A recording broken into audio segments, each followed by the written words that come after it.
This is a down map. Same thing here. That's how you feel about FaZe. But you have the chance here for DT. Can they pull it off? They've been in both games. They were able to hold on in one. Gonna kick things off with the young legend attached. See what he can do here. Of course, all about that battle for control. Zuma not going on a flank, gets a lot of criticism or a lot of jokes get made about that. Nonetheless, you see the battle for purple right now. Attach pushed up the most aggressively. Diabolic actually going to be the first player going on the flank. There's another one doing the exact same thing for DT, but you can see First Blood at the very least going in favor of FaZe.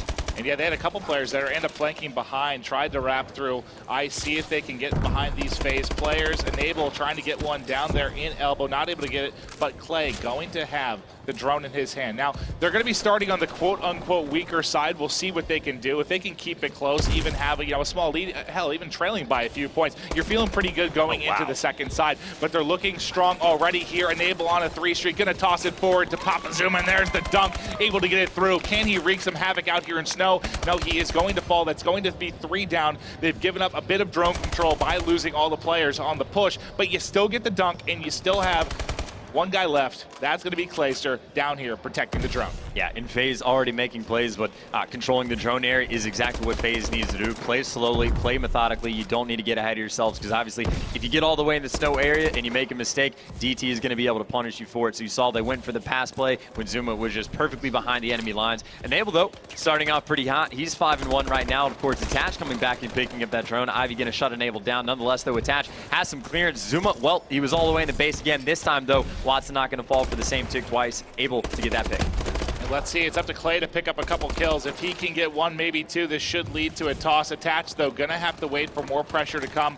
You have a guy inside of Bio, that's gonna be Enable. He started out hot, he's able to get one. It looks they want to push Orange Deskies here, try to get up top to third story if they're able to. Enable grabs one, that's gonna open things up for Attach. He should be able to potentially get through for the dunk. There's one more there, Zuma's gonna catch him, and there's the dash, gets through, 4-0 advantage, 3 minutes left on the first side. And when you're on weak side with this lead, you're feeling very, very good if you're a FaZe fan. Indeed. DT has more or less been turtled up this entire, first 2 minutes of this game. Yeah, the entire was able to pick up backside of purple or snow. Like, they haven't been able to get any aggression forward at all. Yeah, and they're having nice setups, but again, when they're not playing aggressively enough, they're gonna get punished for it. FaZe is definitely good enough to capitalize. You can see Attach. He basically sprinted around, somehow didn't get killed with the drone, scored 2 points, ran all the way back to that drone spawn, still picking up kills. Finally, though, that is gonna be 2 down in favor of DT. Enable, though, he's able to get the 15-second reset, and again, that is all that FaZe needs to do. Well, more than they need to do is get the 4 points, but they just need to keep control and keep it as close as possible. But hell, they're doing everything they possibly can on this first side to not let DT get off to another hot start. Well, they've had so much pressure, like you said, around blue.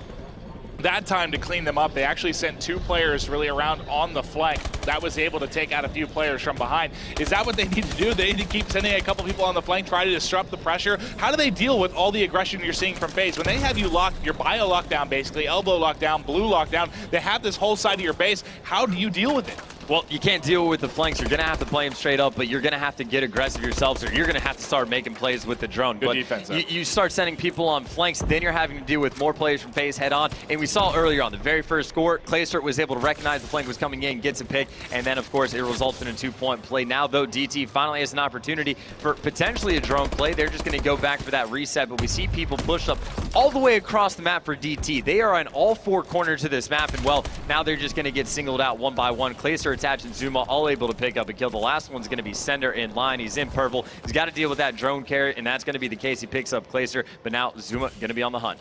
And there's one player, Zuma trying to catch Saul on rails, moves all the way into blue, gets one in purple, can actually pick up the assist there. They're going to try now to get forward. Drone going to go to Enable. He's 9-6. You got Attach. Let's switch over just because he's on a 4 streak, just wreaking havoc inside of Bio. Make it 5. Can he keep rolling? They've got to now apply pressure to Snow, but with him dropping, they're not going to really be able to push, and that's going to be a wise reset there coming in from the veteran Enable, and they've got yet another player pushing towards purple. But look at this bottom right side of the map. I mean, it's all been blue. Like, in around drone spawn, how many times have you actually seen a DT player near the actual spawn of the drone? I feel like it's been 8 seconds of this first 5 minutes. The only times they're able to get anywhere near the drone spawn is when they go on the flank, and then when they go on the flank, they get picked up pretty quickly, and it results in a FaZe score. So they are certainly struggling right now. They're not winning any of their gunfights. All 4 players for FaZe right now positive, and not even just by a little bit. They are all near that double positive margin. They are having their way with them right now. Clayster's able to pick up 2. Enable hanging out on top Eskies. He is going to get picked. Nonetheless, though, Clayster does have a lot of teammate support over by Snow. This is going to result in at least a 1-point play. Might even go for the pass to hit up 2. That's going to be the case. They're going to go up 6-0 at the half beautiful from the unadvantageous side. Yeah, this is probably, just from not even looking at the kills, just from a control standpoint, it's bad. One of the most dominant sides I've seen from, again, the weak side ever. Like, they just controlled it so well. They were never at risk of even getting scored on. Was the drone on their half of the map once? Did a player from DT ever touch the drone? Ever? Oh, God. COD Stats, where are you? I actually don't know if a DD player ever touched the drone. I'm sure at one point they had to have. Now that I think about it, I honestly don't know if that was the case. Even off the break, no one was able to get it. The first kills went in favor of FaZe. That might be a thing. That would be interesting to go back and look at. Tweet us and let us know if you guys find out. But just looking back at it, I mean, and that was, I've never seen control like that from that side. Like, they had it locked down so well. DT didn't have a chance at any point. No, it really was like a flawless half from that side. The only thing that could have been better is if it was a 10-0 scoreline. That's really the only difference. But even then, they didn't do anything risky. They didn't let it give it to themselves. They basically came out and said, we are a better team than DT. The only way they can beat us is if we make mistakes. Kind of like that first hard point. They made the mistakes on that first mini hill. DT goes up with a huge lead, and the same in S&D. It was when FaZe started getting too ahead of themselves. Yeah, and that was a pure pleasure to watch. You know, I'm sorry for the DT fans at home. I know I spent a lot of time on the FaZe side during that first half, but I mean, just look at the scoreline, look at the kills. It was It was a clinic. I mean, it was an absolute clinic from these guys. We'll see if they can keep it up here through the second side. 4 minutes left to go in this one. Gonna find one top rail. Zuma on a 2-streak, 24-8. Currently triple positive right now is Zuma. Unbelievable stuff. And now Attach finally has a drone in his hand. Should be able to get forward, try to get a 1-point toss. Looks lined up to me, 7-0. This is just an obliteration. And DT still is having issues just grabbing a hold of the drone. Of course, Ivy, he's going to be the player, I guess, to watch in the moment. Watson, of course, up top, but they're struggling. Yeah, they're struggling to win gunfights, let alone push the drone, you know, anywhere past purple at this point. Of course, now Watson going to be checking mid-map, watching the flanks coming in from FaZe. But you can see FaZe playing very passively. They're just waiting for the kills to come to them, then say, okay, well, that's 3 down. Let's start making moves. Glacier's going to pick it up. It's ridiculous. Zuma right now, 27-9. I don't even understand how I can do this. And the stat line, the other side of things, Watson 7-16, Ivy 8-20. Things are not going well. Clayster shooting barrels and picking up kills. Everything is going right. He just, this is a game you want. This is a game you want to forget. I mean, you know, in sports, you talk about soccer, American football. You have the big stat is time of possession or percentage of possession in soccer. Right now, it's just 100% zero.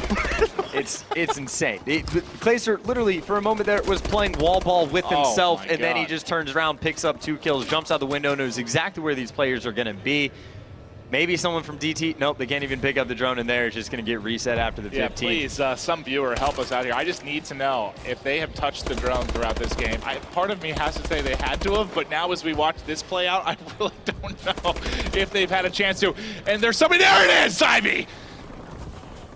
Got to count how long he holds it. Well, there it is. He picks up the drone, moves it 10 feet, holds it for 3 seconds. Zuma picks up 2, and Ivy goes, "Oh crap, this again." No, now I have to deal with this. They're playing hot potato. Get this thing out of my hands. I don't want to see it.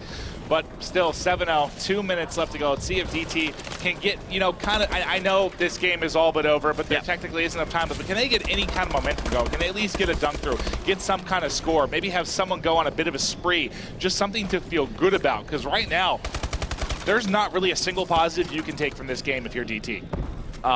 It's almost over. Only 2 minutes left. Yeah, you look over your team. The time is ticking down. It's not going slower. It might be going slower for them at the moment, but on the bright side, they only have to have another minute and 32 seconds of punishment. Map number 4, by the way, going to be hard point on Drift. Going to go ahead and move on to that. We did see on the first smaller hard point map, DT looked pretty good early on, but then, of course, FaZe just blew it out of the water. Do you think there's any hope of DT being... Actually, no, they might be able to score here towards the end. Going to be going for 2. Gets the pass play. DT gets on the board. There's the momentum you were talking about. That's important, though. Having a late score, it just feels good. It's like a monkey out the back. We're not goosed anymore. We at least aren't looking at a 0. We get something forward, something we can talk about, something we can work on. But you still look up and you see a 36-13 out of Zuma. That's just a fake stat line. That's just something you don't typically see unless you're a Bow player on retreat maybe, and you're not really getting, you're playing at like long sight lines. But on this type of map, as frantic as this is, completely absurd. I'm still just in disbelief that I was watching Placer play wall ball with himself inside of blue. I don't think I've seen that before. Maybe he's practicing warming up his resetting armor abilities. Not sure, but it's the Zuma show. It's, I don't know. Attach is negative. That's the one positive you can take away from but this. But look at how many uplinks he has. He has 7 though. Yeah, that kind of counters that out, right? All right, well, 23 seconds left to go in this one. And this, again, if you want to learn how to play Biolab uplink from the weak side, go ahead and watch the first half of this. You get a lot of FaZe's POV. That was one of the most beautiful things we've seen in this particular game type. Just a complete and utter clinic. A couple guys dropping here, a few seconds left. Can they get 1 point through? He's gonna go for the 1 point toss and just icing on the cake there. Gonna fire one last point through. 10-2, your final line. DT might need a bathroom break. Just go get some water, splash some water on your face. They're gonna need something. Something is gonna need to turn around for him. Clearly not going well. Again, the next map gonna be a hard point draft. Maven, is there any way that DT is gonna be able to make this comeback? I mean, they have to get a hot start like they did in game 1 and game 2 and just hang on. You know FaZe is gonna come roaring back. Sure. You know they're going to play strong, but also now you're kind of wondering, after seeing that game, you're like, well, did FaZe just struggle to wake up a little bit? And now they warmed up, and this is the FaZe we expected. That's the part of it. It's like, no, maybe not. But the series still alive. It's a best of 5, 2-1 series lead for FaZe. Coming up next, hard point drip. We'll be right back after this quick commercial break.